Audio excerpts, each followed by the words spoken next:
ఇక నెక్స్ట్ జనీత్ విజయవాడ.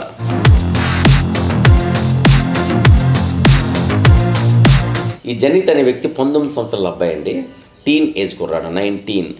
ఇతను చిన్న వయసులోనే తండ్రి చనిపోవడం, అంతకుమించి ఏంటంటే తన తల్లి యొక్క చిన్నతనం నుండి తన తల్లి యొక్క బాధలు కూడా చెప్పుకొని రావడం జరిగింది. అది కూడా ఎంత కన్విన్స్గా చెప్పాడండి, ఏదో సోది చెప్పినట్టు చెప్పలేదండి. అతనులో ఒక నిజాయితీ, నిబద్ధత, భవిష్యత్తులో తన కుటుంబంపై ఉండే బాధ్యత, ఇట్లాంటివన్నీ కూడాను అబ్బాయి చెప్పాడు. కాకపోతే ఏంటంటే ఏజ్ రీత్యా పరిపక్వత లేదు మాట్లాడే కోణంలో, కానీ అన్నీ కన్విన్స్ చేశాడు.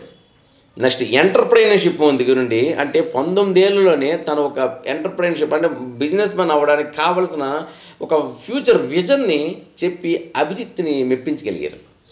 అదేవిధంగా తన తల్లి గురించి చెప్పేటప్పుడు ఏంటంటే ఆమె తన బిడ్డల కోసం ఏం చేస్తుందని చెప్పే కోణంలో కొంచెం కళ్ళు తడబారేయండి.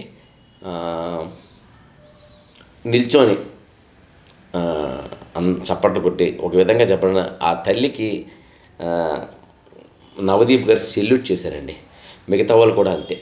సో దాంతో వాళ్ళంతా కలిపి ఒక మాట అనుకొని, యూ షుడ్ విన్, బట్ ఇప్పుడు కాదు, నీకు ఇంక ఏజ్ ఉంది, ఇప్పుడు నీకు రెడ్ ఇచ్చి నిన్ను తక్కువ చేయలేం, గ్రీన్ ఇవ్వడానికి ఓకే, నీకు ఇంక ఏజ్ ఉంది, నువ్వు చేయవలసింది ఉంది. ఈ రూములో చాలా పోటీలు ఉంటాయి.